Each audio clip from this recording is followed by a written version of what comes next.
In 1948, the old Ealing Studios released their classic comedy, Whiskey Galore. It was about a consignment of whiskey sunk off the Scottish coast and the antics of a distinguished group of character actors who tried to smuggle it ashore. Tonight, we're going to look at another story set in that same wild and remote part of the country. Once again, it's a story about smugglers. But there the similarity ends. This time, it's a true story. 40 years on, the contraband isn't whiskey anymore. And it most certainly isn't a comedy.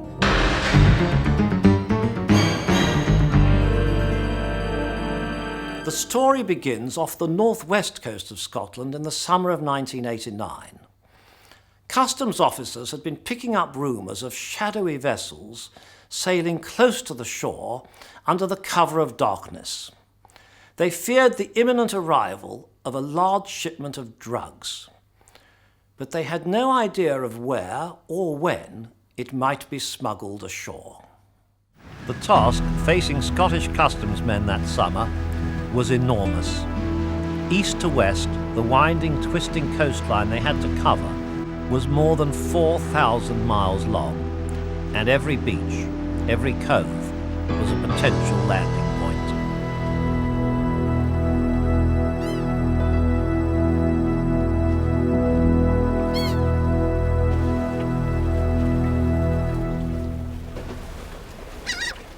A shearway.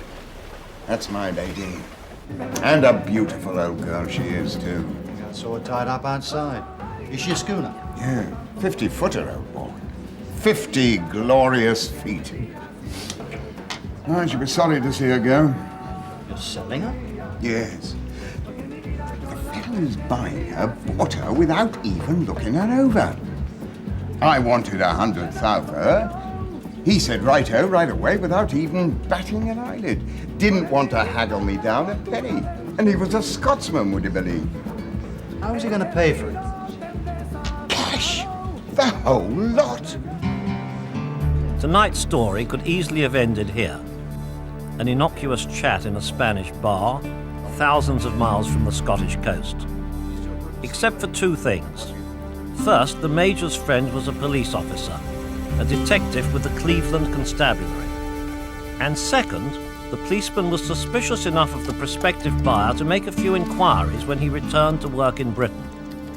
The buyer had left the name John Holt and a mobile phone number, but the detective discovered the phone was registered under a different name, Mickey MacLeod. Intrigued, he looked up the name on computer records. Now things were starting to get interesting.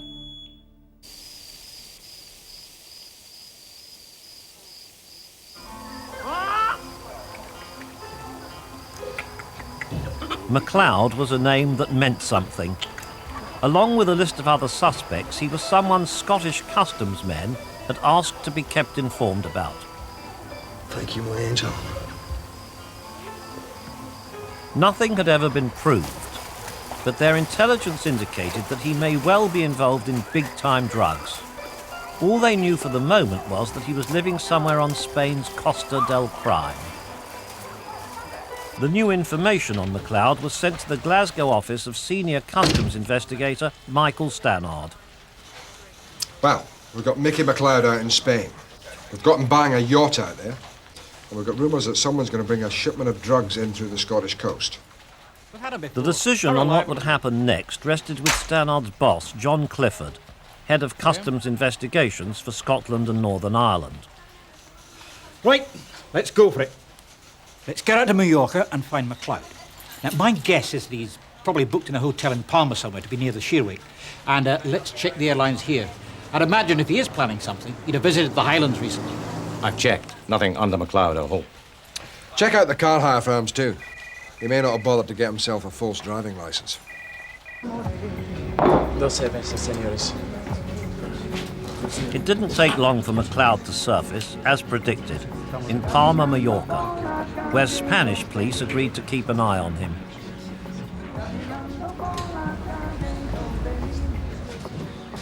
The afternoon was to prove very productive. Don't you worry about that. That's all together. booked your room in here for the time being, okay? All right. So I'm just going to take a leak, all right? Yeah, sure. A check with the hotel guest list revealed the stranger with MacLeod was Chris Howarth. He was an Englishman living in Ullapool, a fishing port on the northwest coast of Scotland. But what was even more interesting was his occupation. He was a deep-sea diver. Howarth returned to Scotland, followed a few weeks later by MacLeod under an assumed name. It was now March 1990. Stannard had been right about car hire. A check revealed that MacLeod had been hiring Hertz cars from Edinburgh, Heathrow and Inverness airports at regular intervals over the past 6 months. This time, however, the customs men were ready for him. MacLeod's destination came as no great surprise to Stannard's team. As they suspected, all roads were now leading to the tiny fishing village of Ullapool.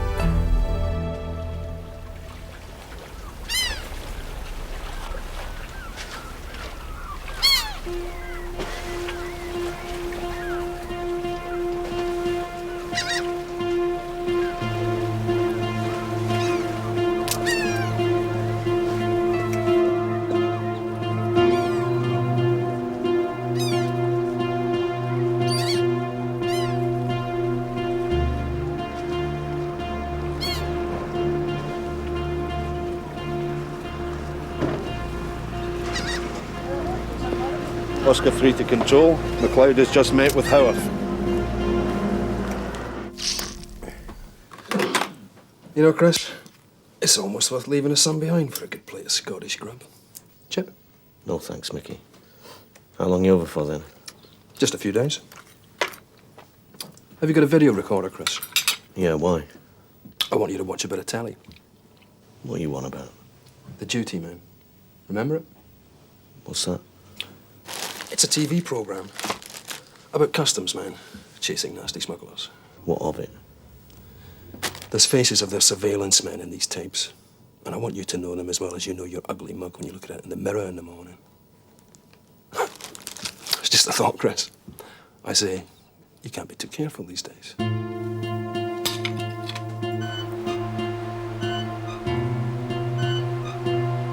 The surveillance team kept one step ahead of MacLeod. When he arrived at a Highlands hotel, there were already 2 men inside waiting to keep an eye on him. Great. 2 malts, please. Sure. No can do. MacLeod was accompanied by someone the team hadn't seen before. Yet another new face.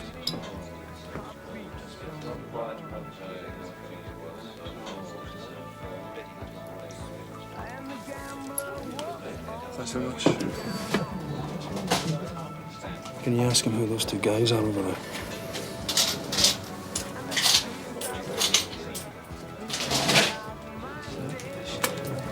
Who are those 2 guys over there, Jim? I don't know. Why? Find out for me, would you? I'm going to ask him, eh?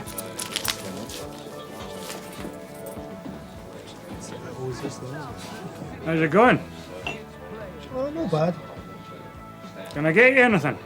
Aye, okay, we'll have a couple of whiskies to see us on our way.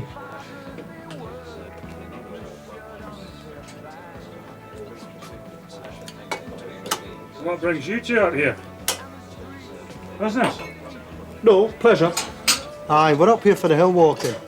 Now, why do you want to know? I don't. Fellow over there does. The near miss in the hotel unnerved Stannard, and the next day he ordered his team to stop the close-range surveillance. So when MacLeod and Howarth left Ullapool for a more remote part of the coast, driving along narrow, deserted roads, Stannard's team broke off altogether rather than risk being spotted. There it is. It was a decision Stannard had to take. It would prove costly later on. It's perfect. There's rocks in the channel to keep the other ships away. And you can't see it from the land unless you're right on top of it. We've sorted out a good hiding place among the rocks down there. There's only one approach road. If anyone tries following us, we'll spot them a mile off. Yeah, one good blast of snow and we're completely cut off though, eh? Oh, Mickey. This isn't Spain. Yeah, I suppose we're gonna have to take that chance. Well, we'll need a dinghy to meet the boat offshore, bring us stuff in. Okay? Jeannie! Jeannie! Don't be so stupid, girl! And cut! Back in Ullapool, Stannard's team were given a brief respite from the strain of watching MacLeod without being watched themselves. Mingling with a BBC crew filming a drama in the town, the team could conceal themselves with ease as they went about their business. MacLeod continued to move around the town, making contact with various locals. Robbie Barnes, a local skipper with an intimate knowledge of the western coast. He can guide them to their landing point. Ian Ray, a mechanic. David Forrest, a lorry driver. Ray's the one he met at the Glen Isla Hotel. Now, these two pick up the stuff from the coast and drive it to its destination. Probably in London. Chris Harth, a deep-sea diver. He's known as Crazy Chris. They reckon he went a bit potty after he got the bends on one of his dives. Now, he knows the coastline, but it's my guess they need his diving skills. At some point, they'll need him in the water. Why? I don't yet know, but these are the four main contacts that MacLeod made in Ullapool. Well, put them together with the sheer wake within spitting distance of Morocco, and he's got everything he needs to bring in a yacht load of cannabis. And I don't think it's too far off. We heard this morning that MacLeod is back in Spain.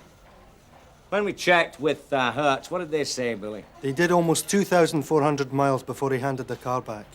What do you think? At least one trip to London, eh? Oh, gotta have done with that sort of mileage. He's making his final plans. That last trip was just dotting the I's and crossing the T's. Pretty soon now, he's gonna load it up, sail it around the Iberian Peninsula, and land it right in our laps. Keep a watch out for anything suspicious in this area. But my money is on the sheer wake.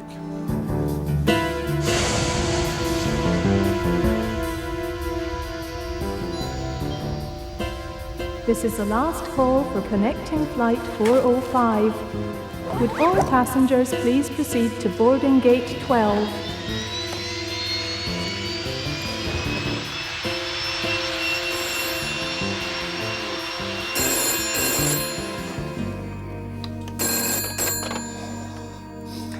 Mike Stannard. Sorry to disturb you, Mike, but it looks like we're in business. Arthur's is on his way out to Spain. He's flying out tonight. He's with another guy who we think is Noel Hawkins. Hawkins? Who's he? Well, he's a new face. Looks like a last-minute recruitment. He's from Ullapool, another diver. Okay, put a 24-hour watch on the sheer wake and sit tight. If they're on their way out to Spain, it's to meet up with MacLeod and the sheer wake. Already done.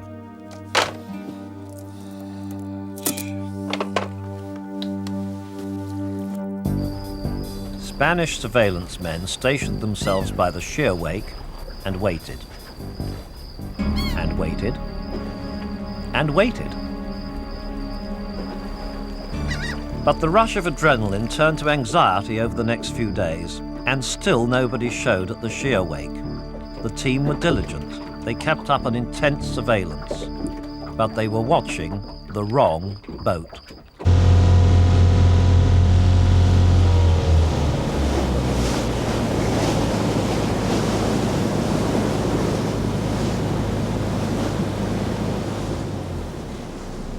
They'd been tricked.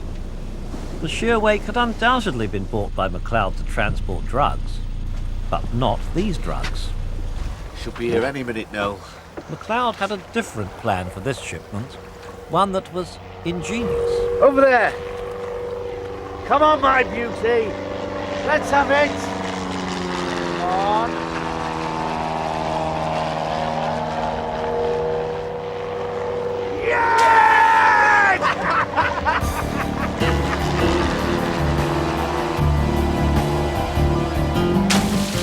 While the customs men waited for Howarth and Hawkins in Spain, they were on board another ship entirely, off the Central American coast, where their diving skills were about to be put to good use. In Britain, the customs men were starting to smell the proverbial rat. Oh, well, I don't get it. Why are they waiting so long to make their move? I mean, no one's come anywhere near the sheer wake. Something's not right, Graham. I mean, Howard and Hawkins left Scotland 8 days ago? What did we say, 4 days? 5 days maximum before they showed up at the sheer wake? So where the hell are they?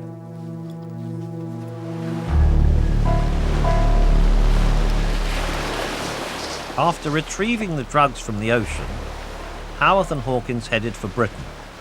But instead of sailing round the Iberian Peninsula as the customs men expected, they took the Atlantic route from Central America direct to the northwest coast of Scotland.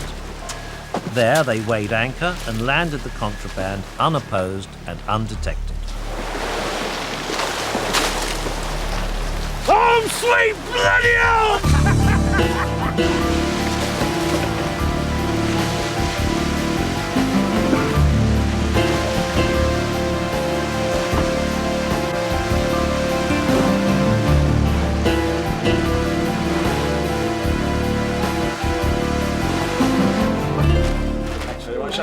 Well, I've been ill in the morning. The next morning, the customs team realised for the first time something had gone horribly wrong.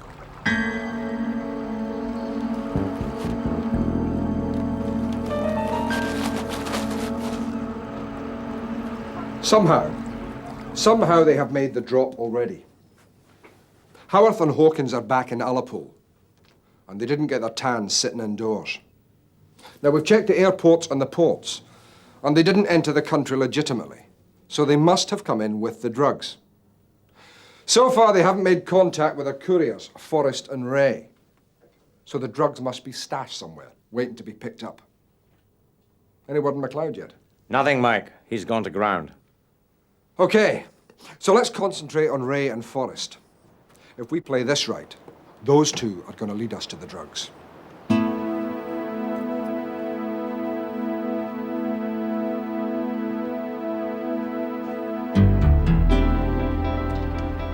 A warning that severe weather is setting in from the Northwest Highlands. Some coastal roads are already becoming dangerous, and police are warning motorists not to venture out unless they're... Delta 5, we're in business. Forest on the move. Request backup. Over. Control to Delta 5. Message received.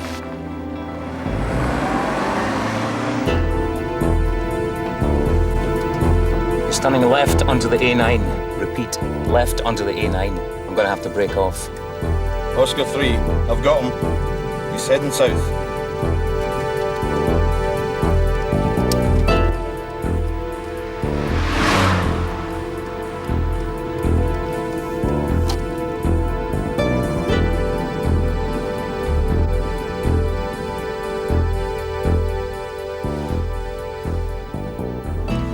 Delta 6, target still going south. Looks like he's heading for Pitlochry.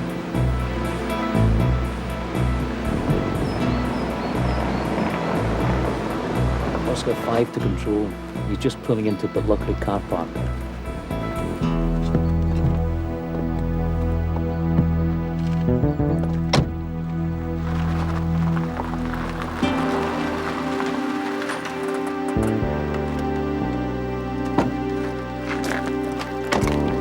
Morning. Hey. Looks like the weather's taking a turn for the worst. Uh-huh. Are you up here on Christmas holiday? No, I'm doing a bit of hill walking. See ya. Yeah. Ray was driving the van. The surveillance operation was going perfectly. But one thing Stannard couldn't control was the weather. It whipped up into a near hurricane, and Forrest and Ray were forced to abandon their trip. Stannard was sure they'd been on their way to the coast to pick up the drugs from the secret landing point. But once again, the contraband had eluded him. 10 days later, Stannard was dealt an even worse blow. Forrest and Ray slipped out of their houses under cover of darkness, and hampered by the remoteness of the location, the surveillance team lost them. Now Stannard didn't know where the drugs were, and he didn't know where Forrest and Ray were either. God, I can't believe our luck. They hired their van from a different company. I think we've still got a few hours before they leave the Highlands. After that, we've lost the buggers. Look, get onto the local police. Ask them to report any hire vehicles spotted between Pitlochry and the coast. As dawn broke, a local police sergeant was going to a computer course in Inverness. He saw a van parked in a lay-by with a name on the side. He thought it said Baxter's of Forfar. Can you tell me whose name the van is booked in, please? Thanks very much. It's him. The van was hired by Forrest. Corey Shalach. Corey Shalach. Here. That's great. They're still deep in the Highlands. Okay, I want every available body south of Corey Shalach. Thank you.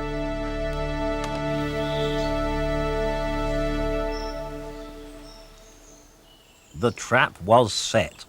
Cars were stationed along the entire route. The strain on manpower was so great that at one junction, traffic warden Sandy Bennett found himself press-ganged into service. It must be a big one. Never known them to throw so many people into the one job. Do you think so? Hello, this looks like a hire van.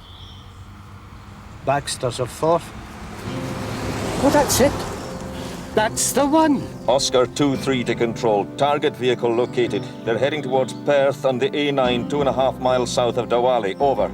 Oscar 2-3, follow at a distance and await backup. Oh dear.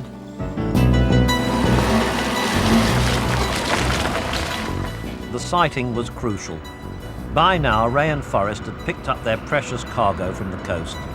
Another hour and they would have been out of the Highlands and out of Stannard's grasp. Oscar 2-3, backup is with you now. Go past the target. Go past. Over. Here we go.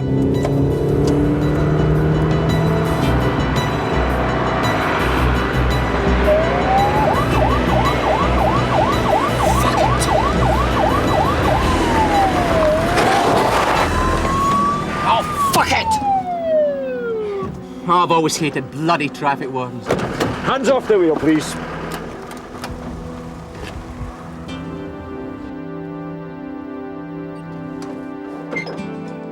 But as Stannard surveyed his prize back at the local station, he was disappointed.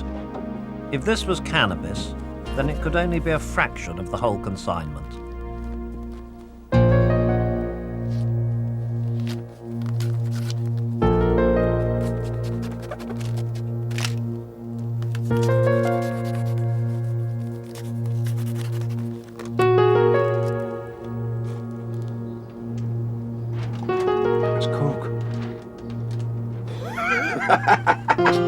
It's cocaine!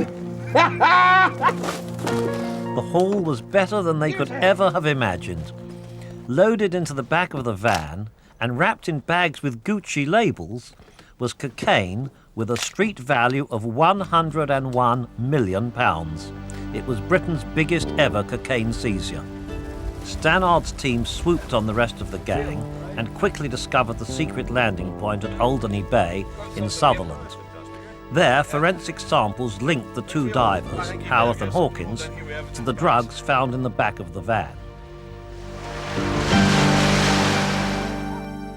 The amount of cocaine the gang had smuggled was enough to flood the UK market and still leave enough left over to distribute throughout continental Europe.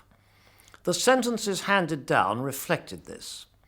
On May the 30th, 1991, Howarth and Hawkins were found guilty of importing and supplying a Class A drug. They were sentenced to 25 and 15 years imprisonment, respectively. Burns was found guilty of importation and got 15 years, while Forrest and Ray admitted possession and received 10 and 7 years, respectively. But the story ends on a note of disappointment.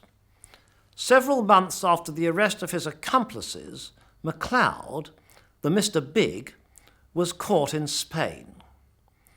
But within days of his extradition to Scotland to face trial, he escaped. He's still on the run. Let's hope it's a short one. Good evening.